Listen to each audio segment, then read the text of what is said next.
na teg ci loxoy Sénégalais yi loo xam ne dañ koy mën a comprendre. man li ma jàpp man Tafsir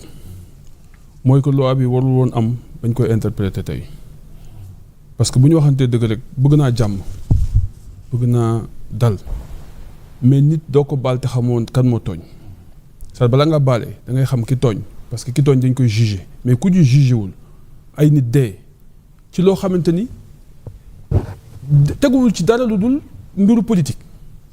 ay nit dee ci nga bëgg a xëy suba rek ni léegi baal naa ñëpp jugé woo leen xamoo kan moo tooñ xamoo kan moo tooñul léegi ñi nga xamante ne dañ leen rey nag seen ay mbokk ak seen ay xarit ak seen ay di jàmm ñu yàqal nag ñooñu ñëpp nga bëgg jël xëy suba rek ni léegi baal naa ñëpp donc warul woon am et c'était ma position bi nga xamante ni tey jii suñu biir parti parce que man je n'aime pas prendre des positions en dehors de mon parti. Mais xam nañ ni moi j'étais contre cette loi d'amnistie parce que jàmb naa ni non sens la bañu ma amnistie mais amnistie balaa nga koy def da ngay xam ki tooñ. nga baal ko nga effacer fait yi mais tooñ xamoo ki tooñ nga bëgg effacer fait yi jàpp naa ne loolu warul am mais balaa interprétation di am ay annonce dafa am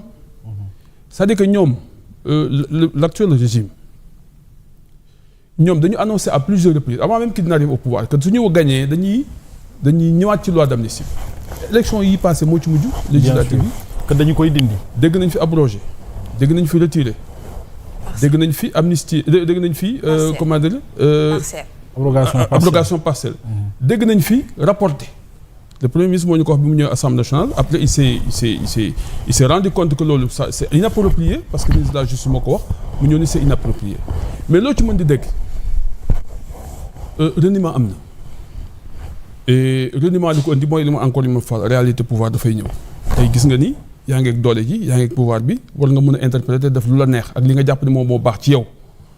mais jàpp naa ni Amadou suma xarit la je le salue au passage le président Amadou nit ku dal nit ku baax ku ma jox cër mais jàpp naa ni dafa juum waaw dafa juum ci loi bi parce que loi bi moom li mu bindee texte am bu ci waxuloon nag du ma ci wax parce que dama doon dem xar ba dem commission wala plénière bi ma wax mais je l'ai suivi lors d'une émission télé mu wax ni moom ci boppam moom dina amender loi bi ah bon waaw dina ci indi amendement pour gën a leeral ça veut dire quoi kon moom déjà il s'est gouré parce qu'il parle de loi d'amnistie alors que la loi qui a été votée en 2004 ne parle pas de loi d'amnistie la loi d'amnistie n'existe pas en fait c'est une loi portant amnistie mais moom daf ni la loi d'amnistie et dans tout son texte il parle de loi d'amnistie dès l'instant qu'il s'est gouré sur l'appellation jàpp naa ne le texte doit être retiré. foofu y a nuance de honorable loi portant sur l'amnistie ak loi d'amnistie bokkul loi portant amnistie. noonu la loi bi tudd. noonu la loi de 2004. moom mu ne loi d'amnistie. moom mu ne loi d'amnistie et dans tout son texte. boo xoolee exposé des motifs. lépp loi d'amnistie lay wax. bien sûr donc dès l'instant que tu te goures sur l'appellation ça veut dire que tu ne peux plus interpréter ce que parce que li ngay interpréter existé wul mooy loi d'amnistie ngay interpréter te loolu existé wul donc par conséquent jàpp nañ dafa juum beneen bi ci topp mooy que la loi crée des charges nouvelles ce qu'on a refusé à Thierno Alassane Sall moom la def parce que moom interprété wul en fait ni ma gisee man Tafsir c'est qu'il a écrit une nouvelle loi il a modifié le texte en parlant parce que dañuy manifestation ou motivation politique moom mu ni léegi dañuy génne manifestation def motivation politique kese ça veut dire quoi tu as modifié le texte alors qu'une interprétation n'est pas une modification une interprétation c'est autre chose beneen bi ci topp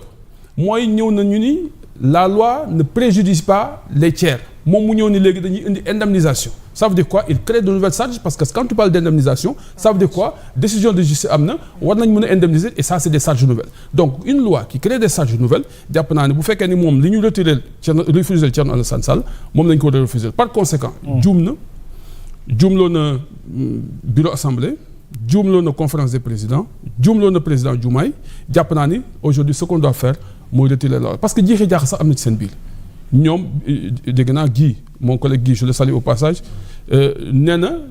dafay moom tamit dugal amendement ça veut dire quoi finalement c'est très compliqué qu'on cherche quoi on cherche à protéger qui on cherche à incriminer qui te jàpp naa ni Sénégalais yi ils sont égaux en droit mënoo laax kii di dóor kële c'est pas possible et dès l'instant que moom ci boppam moom mi dugal loi bi nee na la loi ne respecte pas les conventions internationales mais une loi qui ne respecte pas les conventions internationales est-ce qu'on peut l'interpréter on la retire automatiquement et puis c'est fini ou soit tu portes plainte au niveau international et cette plainte-là va justifier le retrait de la loi mu jeex mais soo bëggee ñëw di ko interpréter dans un sens ou dans un autre et di modifier ay dispositions loi bi jàpp naa ne yaa ngi dugg ci erreur dès l'instant que juum na parce que su fekkee dafa bëgg a dugal amendement il va changer complètement la structure de ton texte il va changer complètement l'exposé des motifs et il va changer au niveau du corps du texte et boo demee ci loi bii nga xamante ne mooy originel bi mais foofu interprétation amu fa la loi elle est très claire de 2024 très claire dama ci exposé des motifs bi parce que l'exposé des motifs est partie intégrante de la loi soo demee ci exposé des motifs tu verras nettement que c'est très clair on parle de manifestation ou de motivation politique et dès l'instant que c'est clair mu ngi nii le texte de 2005 mooy bu Amadou Ba mais 2024 bi nga xamante ne moom la Macky Sall dugal boobu ça parle d'autre chose beneen bi ci topp mooy comment yow tu peux interpréter une loi et pour man sax c'est une contradiction au sein du régime parce que c'est le premier ministre Ousmane Sonko qui est venu nous dire à l'Assemblée nationale que dina indi pour changer loi bi ñoom ñëpp ñu dem wuyu ci mais bu Thierno Alassane Sall dugalee projet de loi d'abrogation mais yow député bi am nga droit modifier amender loi boobu loi bi Thierno Alassane dugal mën nga ko amender dugal ci say amendement alors par conséquent jàpp naa ni ñoom juum nañ ci texte bi su ci waxul woon Amadou su ci waxul woon ci télé man du ma ci wax damay dem ba xaar ba dem assemblée nationale mais comme wax na ci télé jàpp naa ni c'est mon devoir et c'est ma responsabilité ma ñëw leeral ni dès l'instant que y a juum te moom dafay am ci doomu aadama mën nga juum parce que voilà donc ni ñu ko bindee gis nga mu ngi nii portant interprétation de la loi d'amnistie alors qu'on parle de la loi portant amnistie. Waaw dès l'instant que juum nga ci rek pour man le retrait est devenu automatique. mais ci juum boobu lañ leen convoqué en plénière le 2 avril. moo tax ma ne déggoo li ma la expliqué. pour l'examen de la proposition. yow juum bëri na ça veut dire que ñoom ñu ngi ci seen dynamique ah. non juum bëri na fii c'est-à-dire que juum bëri na man moo tax sax honorable Big Rouge lañu may tuddee. ay juum ci kaw juum. non je te honorable Big Rouge. loolu may woowee honorable Big Rouge parce à l'Assemblée que billaahi wallaahi parce que damay ñëw gis ni lii normal parce que loolu laa jël engagement devant le peuple sénégalais. Moi j'ai pris l'engagement de dire la vérité, rien que la vérité. Su ma akulaay taala xooluma ku ma ci mere c'est pas contre vous mais c'est pour moi pour devoir et pour l'histoire. moo tax su ma ñëwee ne leen li ngeen def ni war leen ko def parce que loi bi mayu leen ko. mun ngeen forcer nag bu leen neexee mais man pour être quitte avec ma conscience pour être quitte avec le peuple sénégalais vers lequel je suis parti demander des suffrages ñu fal ma man dama leen di wax li ma xalaat et c'est pourquoi quand ils commettent des erreurs waaw mais nag ambiance bu neex lañ koy liggéeyee wax dëgg yàlla. waaw ñoom joxante cër. waaw dinaa leen wax li ma xalaat ñu delloo ma seen xalaat man leen bu leen neexee ngeen forcer comme yéen nga am doole peuple moo leen jox li mu leen seen doole continuez leen mais l'histoire retiendra. Très bien. Que man Tafsir waxoon naa la ko c'est la même chose que je leur dis. Ils se sont trompés sur cette question. gisoo mu ngi nii projet de loi numéro 5 2024 portant amnistie. xam nga bokkul ak bële. léegi moom Amadou li mu waroon def projet de loi numéro 2005 2024 portant. interprétation de la loi portant amnistie. C'est comme ça qu'il devait appeler la loi. Absolument. Mais dès l'instant que juum na ci pour man on doit purement et simplement retirer la loi. Très bien Nafi.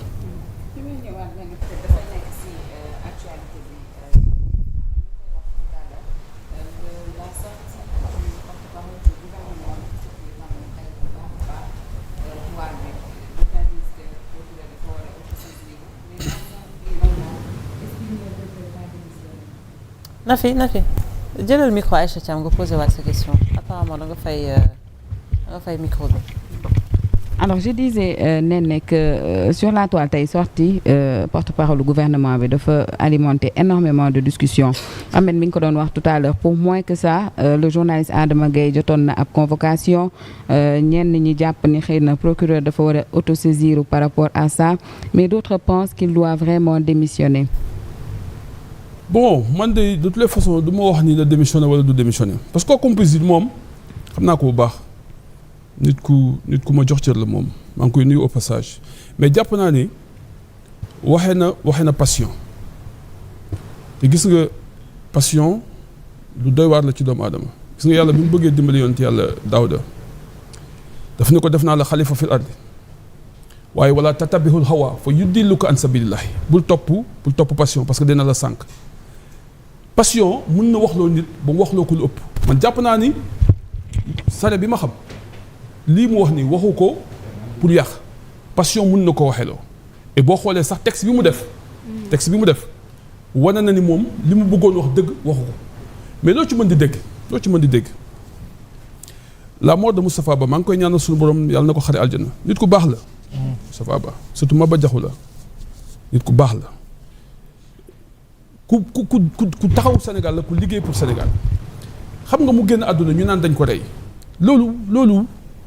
man xaw ma sax ndax xam nañ gravité. en fait la chose. li ma gën a jaaxal nag mooy bi procureur ne dafay def enquête parce que dee bi sonal jaaxal na ko ñu jékki-jékki kenn waxatu ci ñu wax dañuy wax autopsie ñu wax dañuy def enquête après jeex na c'est fini kenn waxatu ci ba tey jii ñu revenir ñu wax ni ñu il a été tué bon mais comme moom Sare wax na ni moom la mu bëggoon wax du loolu nañ ko nangul ni loolu mu bëggoon wax waxu ko man loolu laa gëm parce que aussi nit bi moom moo wax mais nee na bëggul woon wax loolu nañ ko nangul te xam ni le fait que ñuy wax ci waxu ku fi jóge di wax ci moom ci façon bi ñuy waxee ci moom jàpp naa ne baaxul parce que Moustapha dafa war a reposer en paix. oui et pour mu reposer en paix parce que li mu defal Sénégal bu fekkee ni mujj na dem ba ñu koy moom di jeter leur propre ci lui jàpp naa ne tey war a continuer encore di wax ci moom jàpp naa ne ñu ngi koy tooñ kon nañ ko ñaanal yàlla xare ko aljana Moustapha liggéey na Sénégal c'était un bon patriote un homme d'honneur koo xamante ni bëgg na réewam liggéey na ko jàpp naa ne nañ ko ñaanal yàlla xare ko aljana te Moustapha bu fekkee ni dafa juum